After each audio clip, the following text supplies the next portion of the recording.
Good morning student. BEd first year में हिंदी शिक्षण के अंतर्गत आपको कल मैंने फर्स्ट यूनिट के अंतर्गत आप क्या अध्ययन करेंगे इसके बारे में मैंने आपको विस्तृत चर्चा करके समझा दिया था कि फर्स्ट यूनिट में आपको फर्स्ट इकाई में क्या करना है। आज हमारा बीएड इसका सेकंड यूनिट, क्योंकि आपका जो पाठ्यक्रम है 5 यूनिट में 5 इकाइयों में विभाजित है, ठीक है। तो पेडागोजी ऑफ हिंदी टीचिंग के अंतर्गत हिंदी का शिक्षण शास्त्र में फर्स्ट यूनिट में हम क्या करेंगे मैंने आपको बता दिया था। आज जो है आपके सेकंड यूनिट के अंतर्गत जो है कैटेकिस्ट का अध्ययन करेंगे, उसके बारे में हम चर्चा करेंगे। सेकंड यूनिट जो है आपकी सेकंड इकाई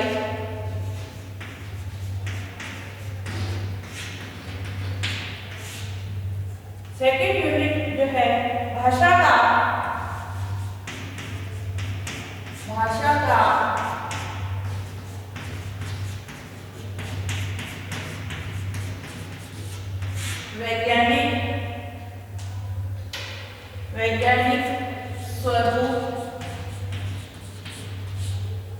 वैज्ञानिक स्वरूप तथा भाषाई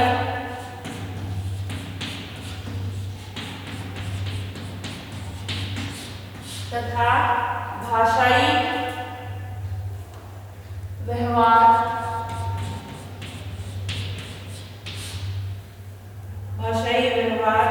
के विविध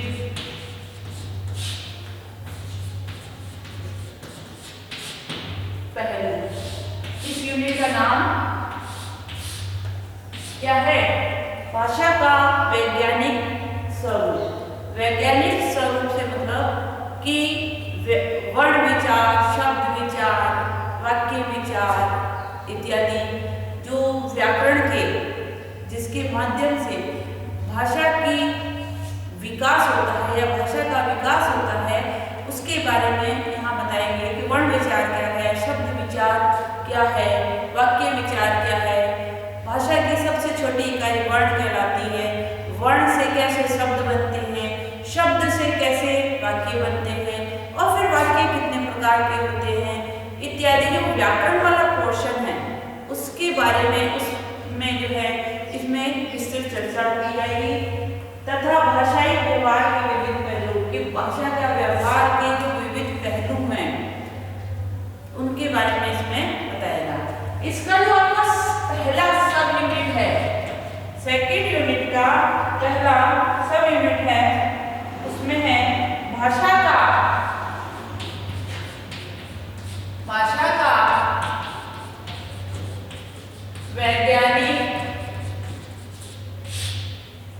वैज्ञानिक स्वरूप। इसके अंतर्गत वैज्ञानिक स्वरूप के अंतर्गत जो है आपका वर्ण विचार,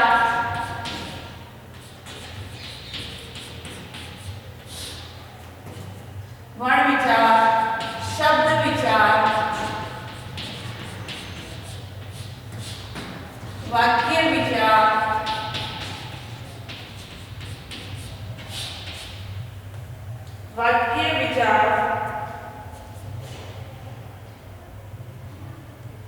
की दृष्टि में। तो ये आपका ये जो पोर्शन है ये ग्रामर वाला पोर्शन होगा। इसमें वाक्य विचार के बारे में, वर्ण विचार के बारे में, शब्द विचार के बारे में आपको विस्तृत रूप से बताया जाएगा। वाक्य क्या है, वाक्य का निर्माण कैसे होता है, कितने भाग हैं, शब्द क्या है, वर्ण क्या है, इसके बारे में आपको स्पष्ट रूप से बताया जाएगा। सेकंड इसका है सब यूनिट है भाषा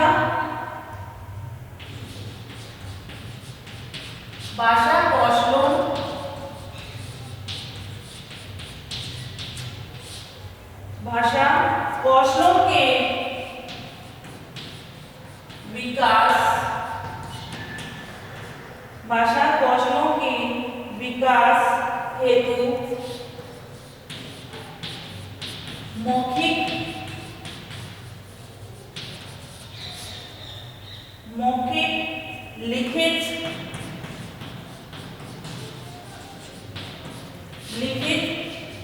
और सृजनात्मक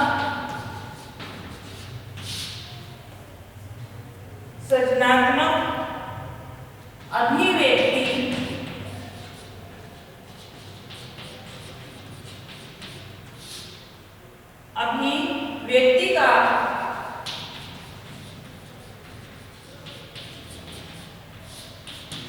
विकास। ठीक है, तो भाषा कौशल क्या है? मैंने आपको फोर्थ पेपर का, जब आपका कंपल्सरी फोर्थ पेपर का सिलेबस लिखाया था, तब आपको बताया था कि भाषा कौशल क्या है। पहले बालक जब पैदा होता है तो भाषा को सुनकर सीखने का प्रयास करता है। जब वो सुनकर भाषा समझने लगता है तो धीरे धीरे वो उसको बोलने की कोशिश करता है और इससे भाषा का मौखिक रूप सामने आता है। और जब मौखिक रूप में वो पारंगत हो जाता है या समझ जाता है तो वो धीरे धीरे लिखित रूप को सीखने का प्रयास करता है और लिखित पढ़ने का प्रयास करता है और फिर लिखने का प्रयास करता है। तो ये भाषा कौशल है। भाषा के 4 कौशल बताए हैं: सुनना, बोलना, पढ़ना और लिखना।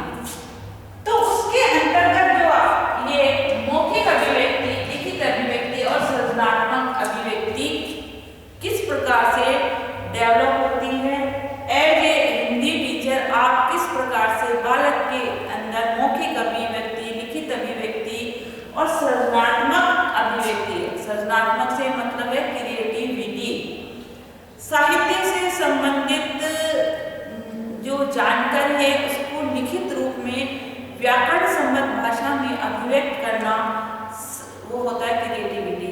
हर व्यक्ति की लेखन कौशल अलग होता है, बोलने की क्षमता अलग होती है, उसी के अनुसार उसकी भाषा का विकास होता है। उसके बारे में इसमें आपको जो है समझाया जाएगा। अब थर्ड हिस्सा आपका है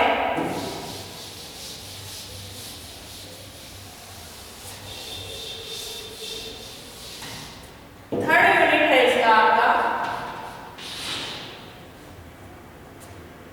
भाषा अर्जन,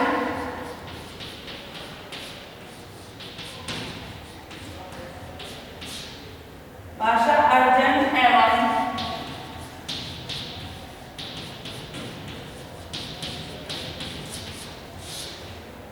अधिगम, भाषा अर्जन एवं अधिगम का दार्शनिक,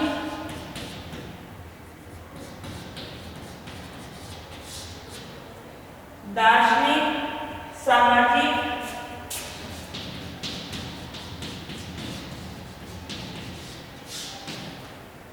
और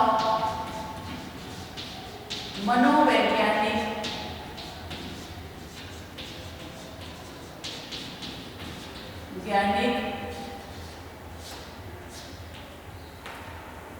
मनोवैज्ञानिक आधार। भाषा अर्जन, अर्जन मतलब भाषा सीखने का, अर्जन ग्रहण करने का, या अधिगम मतलब सीखना, कि भाषा सीखने के दार्शनिक, सामाजिक और मनोवैज्ञानिक आधार क्या है, किस प्रकार से दर्शन भाषा को प्रभावित करता है, सामाजिक आधार क्या है, जिस समाज में हम रहते हैं बालक उसी भाषा को अनुकरण के माध्यम से सीखता है, क्योंकि भाषा एक अर्जित संपत्ति है, वंशानुक्रम नहीं है। तो जब बालक अर्जित करता है तो जिस परिवार में जो भाषा बोली जाती है, जिस समाज में जो भाषा बोली और समझी जाती है, बालक उसी को बोलने और समझने की कोशिश करता है। फोर्थ है इसका आपका, फोर्थ शब्द यूनिट है इसमें भाषा सीखने, भाषा सीखने, सिखाने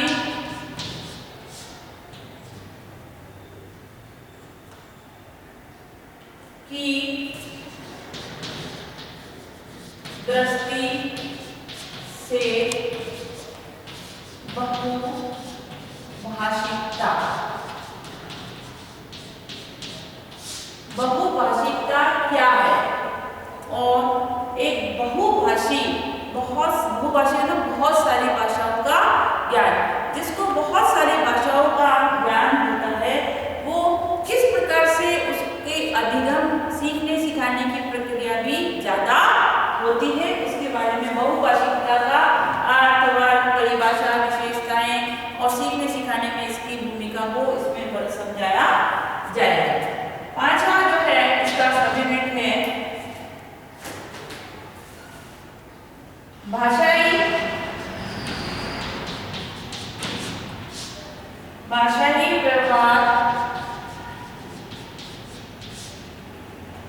व्यवहार के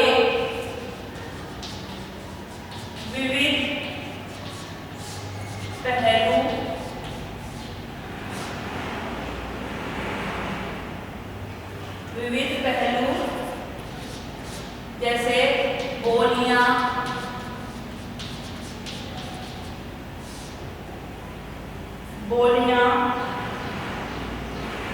क्षेत्रीय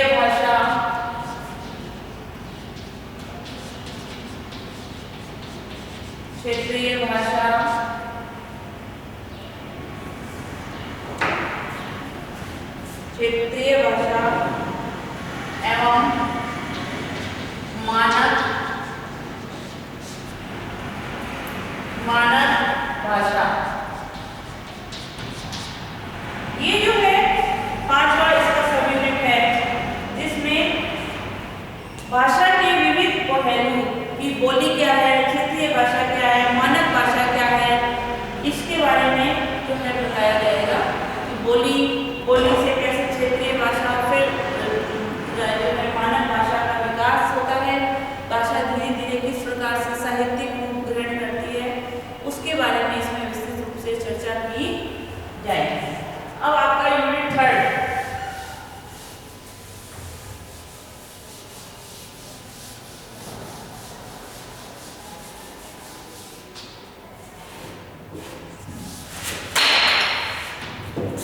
3 यूनिट जो है आपका इसमें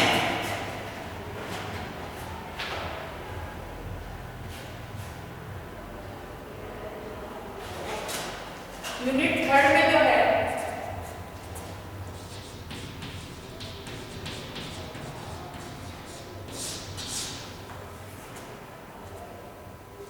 इकाई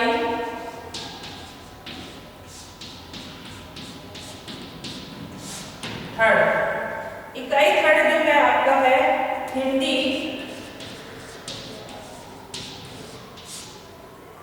हिंदी शिक्षण के आधारभूत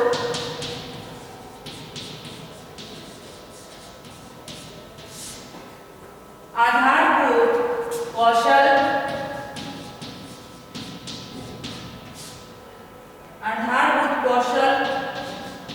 सूत्र तथा अन्य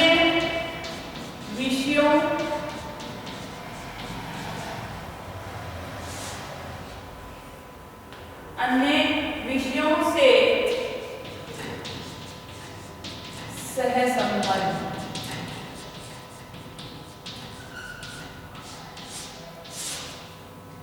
ये आपको 3rd सब यूनिट है। 3rd यूनिट है। 3rd यूनिट का पहला सब यूनिट है जो है, इसका जो पहला नाम है हिंदी शिक्षण के आधारभूत कौशल, सूत्र तथा अन्य विषयों से सहसंबंध। कि हिंदी शिक्षण पढ़ाते समय शिक्षक को के कौन से आधार हैं, किस प्रकार से जो है कौन से शिक्षण सूत्र है, और हिंदी का अन्य विषयों से जो कैसे संबंध है। एक हिंदी अपने आप में जब भी पूर्ण होगी जब वो अन्य विषयों से सहसंबंध स्थापित करेगी। पहला है इसमें हिंदी के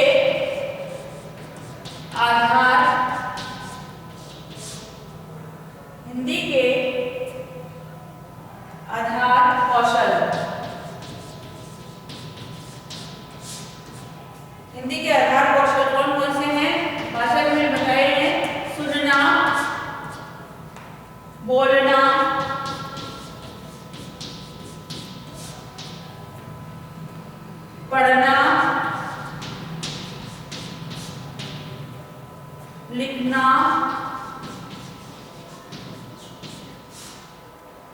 एवं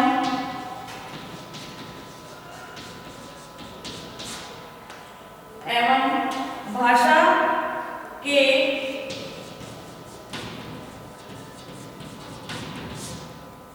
माध्यम से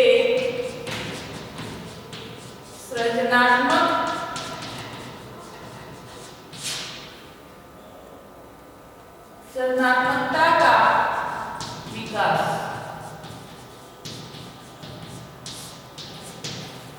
पहला इसका सब यूनिट है कि हिंदी के कौशल, जो प्रमुख कौशल बताए हैं, सुनना, बोलना, पढ़ना, लिखना, इसके बारे में बताया जाएगा। सुनने की क्रिया कैसे होती है, कैसे उसको श्रवण कौशल विकसित किया जाता है, बोलना, लिखना, पढ़ना, और भाषा के माध्यम से जो है क्रिएटिविटी का विकास, बालक के अंदर सृजनात्मकता का जो विकास है कैसे किया जा सकता है।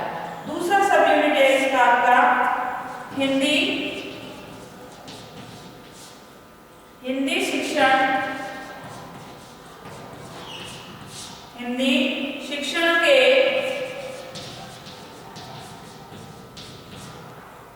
सूत्र एवं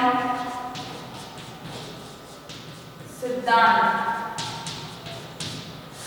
हिंदी भाषा शिक्षण के क्या क्या सूत्र हैं। तीसरा है हिंदी भाषा का अन्य विषयों से सहसंबंध।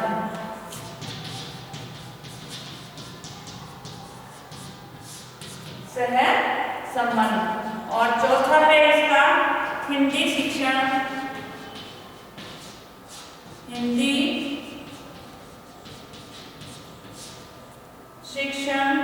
की में चुनौतियां।